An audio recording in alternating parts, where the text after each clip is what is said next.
कटरा जम्मू कश्मीर का एक छोटा सा शहर है, लेकिन लाखों श्रद्धालुओं की आस्था का दरबार है। यहीं से शुरू होती है त्रिकुटा पर्वत की चढ़ाई। लगभग 14 किलोमीटर की चढ़ाई के बाद मां वैष्णो देवी का पावन दरबार आता है।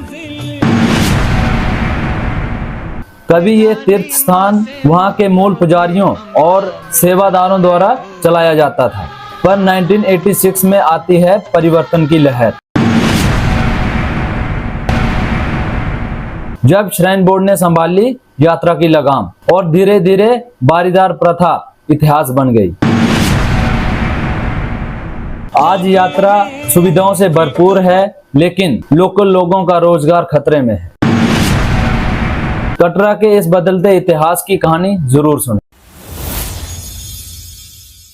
जय माता दी साथियों, आज से लगभग 700 साल पहले कटरा के अंसोली गांव में एक पंडित जी रहते थे और उनका नाम पंडित श्रीधर था। कहा जाता है कि एक रात पंडित श्रीधर के सपने में मां वैष्णो देवी ने उनके घर पे एक भंडारा रखने का संकेत दिया था। पंडित श्रीधर ने अपने पूरे गांव को न्योता दिया, लेकिन पंडित श्रीधर का घर एक छोटा सा था और खाने के लिए राशन की भी कमी थी। लेकिन जब भंडारा शुरू होता है तो एक चमत्कार देखने को मिलता है। जितने लोग आते गए सबको भोजन मिलता गया। ना ही तो राशन की कमी पड़ी और ना ही घर में जगह की कमी महसूस। उसके बाद पंडित श्रीधर ने मां वैष्णो देवी की स्थापना की और पंडित श्रीधर पहले पुजारी माने जाते हैं। पंडित श्रीधर की मृत्यु के बाद मां वैष्णो देवी की सेवा और पूजा करने की जिम्मेदारी बारी बारी से अलग अलग परिवार को मिलती थी। इन्हीं परिवारों को बारीदार कहा जाने लगा। बारीदार वर्ड का मतलब होता है बारी बारी या फिर टर्न वाइज किसी काम को करना। समय के साथ बारीदार एक समुदाय बन गया जो बारी बारी मां वैष्णो देवी की पूजा, देख रेख और यात्रा व्यवस्था को संभालते थे। ये बारीदार जम्मू कटरा के राजपूत और ब्राह्मण परिवारों से आते थे। 1970 के आसपास यात्रा बढ़ जाती है, लेकिन मंदिर में सुविधाओं की कमी थी।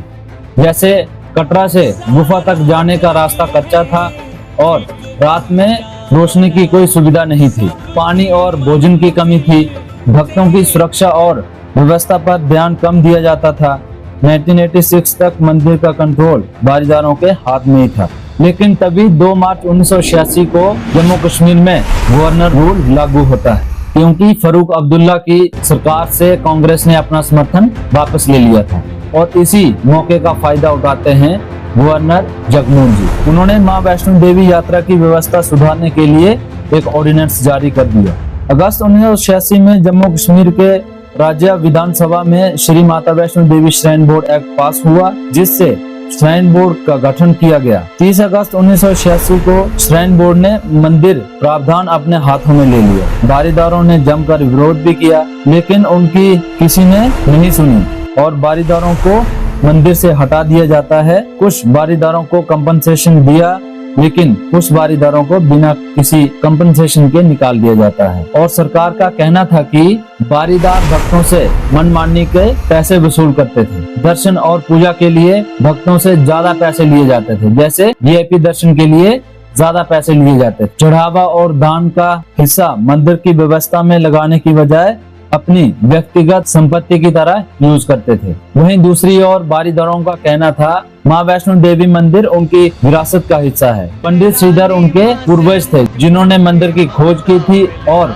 उनके वंश होने के नाते मंदिर प्रावधान पर उनका अधिकार था। अगर यात्रा व्यवस्था में कमी थी तो उसको पूरा किया जा सकता था। बोर्ड का गठन करना ही था तो बारीदारों को भी कुछ हिस्सेदारी दे देनी चाहिए, लेकिन सरकार ने आरोपों को आधार बनाकर श्राइन बोर्ड का गठन कर दिया और बारीदारों को मंदिर से हटा दिया। लेकिन एक बात समझने वाली है, अगर बारीदारों ने भक्तों से मनमानी दान वसूली की होती तो लोग पुलिस में कंप्लेन करते, क्योंकि 1986 से पहले कटरा में पुलिस की मौजूदगी थी, लेकिन उस दौरान बारीदारों के खिलाफ कोई एफआईआर नहीं थी, जो इस बात को साबित करती है कि उनके ऊपर लगाए गए आरोप सिर्फ सरकार की चाल हो सकती थी, ताकि बारीदारों को बदनाम करके उनका विरोध कम किया जा सके और भक्तों में बारीदारों की छवि खराब हो जाए। बारीदारों के खिलाफ ना तो कोई FIR थी और ना ही कोई कोर्ट में आरोप सिद्ध हुआ। सरकार ने बिना किसी लीगल एक्शन के बोर्ड का गठन कर दिया और बारीदारों को जबरदस्ती पुलिस और प्रशासन का यूज करके हटा दिया। बारीदारों को मंदिर से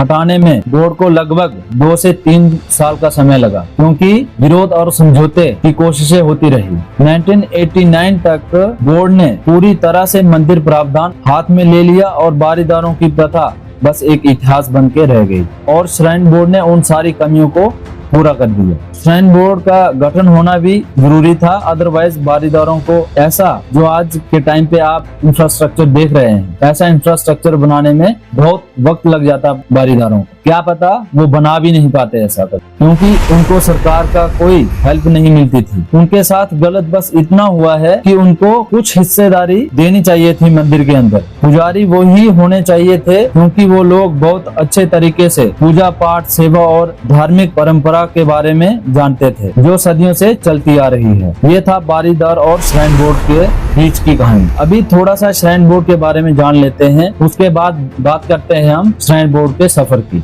श्राइन बोर्ड एक ऑटोनोमस बॉडी है जो खुद के फैसले खुद ले सकती है। इसमें सरकार का कोई दबाव नहीं रहता, लेकिन जब श्राइन बोर्ड का गठन किया गया था तब उस बोर्ड के कुल 9 मेंबर्स थे, जिसमें से 6 मेंबर्स आउट ऑफ J&K थे। और आज के टाइम पे भी श्राइन बोर्ड के ऊंचे पदों पर मैक्सिमम लोग आउट ऑफ जम्मू कश्मीर के ही हैं, जैसे चीफ एग्जीक्यूटिव अफसर हो गए, चीफ इंजीनियर, फाइनेंशियल अफसर हो गए, ये सारे बाहर के लोग बिठा के रखे हैं। और J&K के लोकल लोग सिर्फ निचले स्तर पर नौकरियां करते हैं, जैसे सफाई कर्मचारी, गाइड, हेल्पर, इस तरह की नौकरियों पर काम करते हैं। ये वही बात होगी कि पराये खा रहे हैं मलाई और अपने चाट रहे हैं कढ़ाई। इसी वजह से जब भी श्राइन बोर्ड में कोई फैसला लिया जाता है तो बाहर के लोग ही डिसीजन ले लेते हैं और लोकल लोगों को उसमें कोई भी पार्टीशन नहीं मिलता। 1986 के बाद शुरू होता है श्राइन बोर्ड का सफर। सबसे पहले पिट्ठू, पालकी और घोड़े वाले, इन सब का रेट फिक्स किया और इनको आइडेंटिटी कार्ड इशू करना शुरू किए। आइडेंटिटी कार्ड को उस टाइम पे एक लाइसेंस की तरह यूज किया जाता था। अगर जिस बंदे के पास आइडेंटिटी कार्ड होगा तो वो ही कटरा में काम कर सकता था। बिना आइडेंटिटी कार्ड के घोड़ा, पिट्ठू या पालकी का काम कोई नहीं कर सकता था। इन सब के ऊपर फिक्स प्राइस और आइडेंटिटी कार्ड इशू करके श्राइन बोर्ड ने घोड़े, पिट्ठू और पालकी वालों को अपने कंट्रोल में ले लिया और इन सब का डाटा उनके पास इकट्ठा होने लग गया। इसके साथ साथ न्यू प्रोजेक्ट भी श्राइन बोर्ड ने शुरू कर दिए। सबसे पहले हेलीकॉप्टर सेवा शुरू की 1998 में।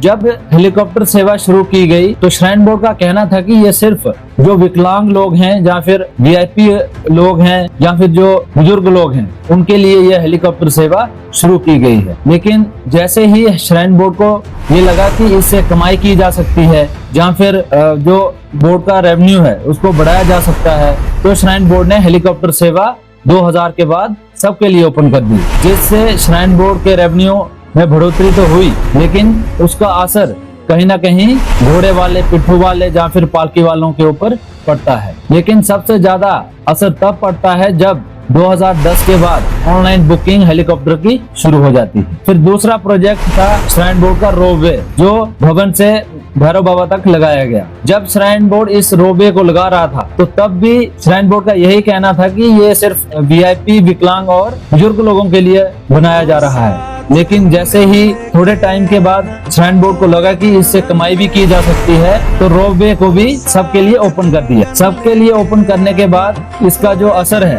वो घोड़े, पिट्ठू, पालकी वालों के ऊपर पड़ता है, क्योंकि भवन से भैरव बाबा का डिस्टेंस 1.5 किलोमीटर का है और ये रोपवे लगने से पहले घोड़े, पिट्ठू, पालकी वाले लोग लेके जाते थे यात्रियों को। लेकिन जब ये रोपवे लग गया तो उन सब का काम खत्म हो गया। इसी तरह से श्राइन बोर्ड ने भवन से भैरव बाबा तक का रूट अपने कंट्रोल में ले लिया। फिर तीसरा स्टेप लिया ई-रिक्शा का, जो श्राइन बोर्ड ने अर्धकुंवारी से भवन तक लगाई है। ई-रिक्शा लगाने से यात्री ई-रिक्शा बुक करके अर्धकुंवारी से भवन तक जल्दी चले जाते हैं और पैसे भी कम लगते हैं। इससे यात्रियों को सुविधा तो मिली, लेकिन जो लोकल वर्कर्स थे लेकिन उनके ऊपर फिर इसका प्रभाव पड़ता है। पहले तो उनके हाथ से भवन से भैरव बाबा की यात्रा निकल गई। फिर अभी अर्धकुंवारी से भवन तक की यात्रा भी उनके हाथ से निकल चुकी है। अभी जो एक पोर्शन बचा है उनके रोजगार के लिए, तो वो है बाल गंगा से अर्धकुंवारी तक का। इसमें एक क्वेश्चन अराइज होता है कि जो श्राइन बोर्ड ने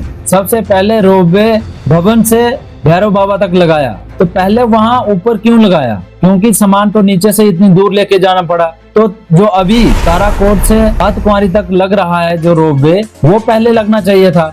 लेकिन श्राइन बोर्ड ने पहले भवन से भैरव बाबा तक वाला जो रोपवे है वो क्यों लगाया? लेकिन इसका जवाब आप लोग देंगे, क्योंकि मैं भी एक लिमिट तक ही बता पाऊंगा। मेरी भी खुद की मजबूरियां हैं, लेकिन आप लोग कमेंट बॉक्स में जरूर बताएं। किसी ने अगर थोड़ा सा भी मिलता जुलता बता दिया तो मैं रिप्लाई में जरूर उसको रीजन बताऊंगा। अभी श्राइन बोर्ड ताराकोट से अर्धकुंवारी तक रोपवे लगाना चाहता है। ये रोपवे लगने से पिट्ठू पालकी और घोड़े वालों का काम खत्म होने की कगार पर आ जाएगा। इसके विरोध में लोकल वर्कर्स ने दिसंबर 2024 में इसका विरोध भी किया, लेकिन प्रोटेस्ट के दौरान 20 प्रोटेस्टर को पुलिस अरेस्ट कर लेती है, क्योंकि प्रोटेस्ट एक दंगे में बदल गया था जिसमें लाठीचार्ज हो रही थी और लोग पुलिस के अधिकारियों के ऊपर हाथ उठा रहे थे। तो इसीलिए 20 प्रोटेस्टर को पुलिस जेल में डाल देती है। और उन 20 प्रोटेस्टर को छुड़ाने के लिए कटरा की संघर्ष समिति एक ग्रुप है, उसने 72 घंटे का शटडाउन भी किया था। प्रोटेस्ट करना लोगों का फंडामेंटल राइट है, लेकिन प्रोटेस्ट पीसफुली होना चाहिए। अगर आप उसमें वायलेंस वाला कुछ करते हो तो आपका प्रोटेस्ट वहीं रोक दिया जाएगा और पुलिस आपको लाठीचार्ज भी कर सकती है। और उन लोकल वर्कर्स का ये प्रोटेस्ट करना बनता भी है, क्योंकि उनका रोजगार खतरे में है। उनके रोजगार का सवाल है, क्योंकि वो रोपवे लगने से उस रोपवे की कैपेसिटी होगी 1 घंटे में 1000 यात्रियों को वो अप डाउन कर सकेगा। अगर सोच लो, अगर एक दिन में अगर 10 घंटे भी रोपवे ओपन रहता है तो 10,000 जो यात्री होंगे वो सिर्फ रोपवे के थ्रू ही जाएंगे। और इसका असर डायरेक्टली सीधा जो लोकल वर्कर्स हैं, घोड़े वाले, पिट्ठू वाले, पालकी वाले, इनके ऊपर सीधा असर पड़ेगा। हाँ, ये भी हो सकता है कि थोड़े टाइम के बाद श्राइन बोर्ड इन्हीं सारे लोकल वर्कर्स को कुछ पैसा देके बारीदारों की तरह इनको भी यहाँ से हटा दे, ऐसा भी हो सकता है। इसमें कोई बड़ी बात नहीं है, क्योंकि जो बारीदार थे उनमें भी कुछ लोगों को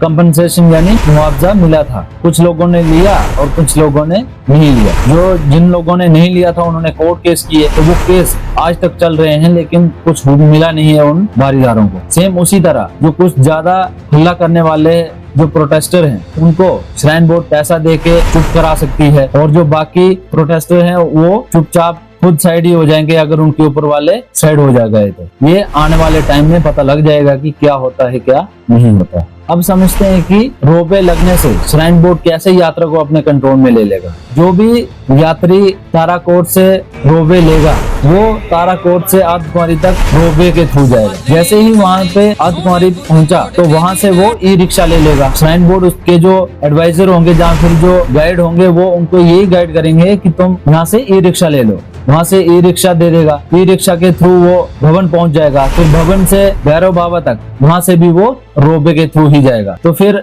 घोड़ा, पालकी, पिट्ठू वाले, ये इन सब लोगों का काम खत्म ही हो जाएगा। इस तरह से जो श्राइन बोर्ड है वो यात्रियों को अपने कंट्रोल में ले लेगा, क्योंकि श्राइन बोर्ड सस्ती सर्विस प्रोवाइड करेगा। और वहीं अगर वो बाहर के किसी पिट्ठू वाले या फिर घोड़े वाले या पालकी वाले को हायर करेंगे तो उनको ज्यादा पैसा देना पड़ेगा। तो इसीलिए वो लोग रोपवे का ही यूज करेंगे। जो श्राइन बोर्ड की फैसिलिटीज होंगी उन्हीं को यूज करेंगे वो लोग, और इसका असर सीधा लोकल वर्कर्स के ऊपर पड़ेगा। डेवलपमेंट जितनी करनी थी उतनी हो चुकी है। इसके बाद अब श्राइन बोर्ड सिर्फ अपनी मोनोपोली सेट कर रहा है। सबसे पहले डेवलपमेंट का मतलब होता है कि जिस पर्टिकुलर एरिया की डेवलपमेंट होती है तो उस पर्टिकुलर एरिया के लोगों को रोजगार की अपॉर्चुनिटी मिलती है। लेकिन श्राइन बोर्ड तो अपॉर्चुनिटी को क्रिएट करने की बजाय खत्म ही करता जा रहा है, क्योंकि श्राइन बोर्ड ने कमाई की हर साइड को अपने अंडर लेने की सोच रखी है और लोकल वर्कर्स के लिए कुछ छोड़ ही नहीं रहा है। तो इसी तरह से श्राइन बोर्ड अपनी मोनोपोली सेट कर रहा है। फिर अभी बात आती है लोकल इकोनॉमी की ग्रोथ की। लोकल इकोनॉमी की ग्रोथ तभी हो सकती है जब लोकल मार्केट में पैसा आएगा, लेकिन सारी कमाई तो श्राइन बोर्ड करेगा, क्योंकि सारी सेवाएं श्राइन बोर्ड सस्ते में प्रोवाइड कर रहा है। फिर यात्री तो उन्हीं सस्ती सेवाओं का इस्तेमाल करेगा। जब कमाई सारी श्राइन बोर्ड करेगा तो श्राइन बोर्ड का रेवेन्यू बढ़ेगा, लेकिन जो श्राइन बोर्ड के रेवेन्यू में पैसा है वो मार्केट में तो आएगा नहीं, क्योंकि जब भी नए प्रोजेक्ट श्राइन बोर्ड शुरू करता है तो सारे के सारे ठेके आउट ऑफ J&K दिए जाते हैं। जो कंपनी जम्मू कश्मीर के बाहर की हैं उन कंपनीज को ठेके दिए जाते हैं और सारा पैसा आउट ऑफ जम्मू कश्मीर ही चला जाता है। लोकल इकोनॉमी की ग्रोथ कैसे होगी? मानते हैं कि अगर रोपवे लग जाएगा तो यात्रियों की संख्या बढ़ जाएगी, लेकिन संख्या बढ़ने के साथ साथ श्राइन बोर्ड का जो कमाई के सेक्टर है वो भी तो बढ़ रहे हैं। हर फील्ड में श्राइन बोर्ड ने अपना कुछ न कुछ खोल रखा है। जब बोर्ड के हेड मेंबर्स बाहर के बिठा रखे हैं तो पैसा भी बाहर ही जाएगा। ये सिंपल सी बात है। अगर लोकल इकोनॉमी को बढ़ावा देना ही है तो फिर श्राइन बोर्ड को कुछ कमाई के सेक्टर लोकल लोगों के रोजगार के लिए छोड़ने पड़ेंगे, जिससे लोकल लोगों का रोजगार खत्म ना हो। ये बात मानने लायक है। अगर श्राइन बोर्ड नहीं होता तो कटरा में इतना इंफ्रास्ट्रक्चर क्रिएट नहीं होता जो हम आज देख रहे हैं। लेकिन ये भी सच है, अगर इसी तरह श्राइन बोर्ड अपनी मोनोपोली सेट करता गया और कमाई की हर साइड कवर करता गया तो लोकल लोग कहाँ से कमाई करेंगे? सारे पैसा श्राइन बोर्ड के पास जाएगा तो लोकल इकोनॉमी कैसे ग्रोथ करेगी? सोचने वाली बात है। आज भी हजारों लोकल घोड़े वाले, पालकी वाले, पिट्ठू वाले अपनी रोजी रोटी के लिए संघर्ष कर रहे हैं, क्योंकि उन्हें मॉडर्नाइजेशन के नाम पर व्यवस्था से बाहर किया जा रहा है। सोचने वाली बात है कि विकास वही माना जाएगा जो लोगों का भला करे, ना कि एक संस्था की तिजोरी भरता रहे। क्या लोकल इकोनॉमी को बढ़ावा देना सरकार की जिम्मेदारी नहीं है क्या? आपके हिसाब से डेवलपमेंट का क्या मतलब है वो आप कमेंट में जरूर बताएं और वीडियो को जरूर शेयर करें। उसके साथ साथ चैनल को सब्सक्राइब भी करें नए मुद्दों की जानकारी के लिए, और बेल आइकॉन को ऑल पे रखें ताकि आने वाली वीडियोस की अपडेट आप तक सबसे पहले पहुंच सके। जय हिंद, जय भारत।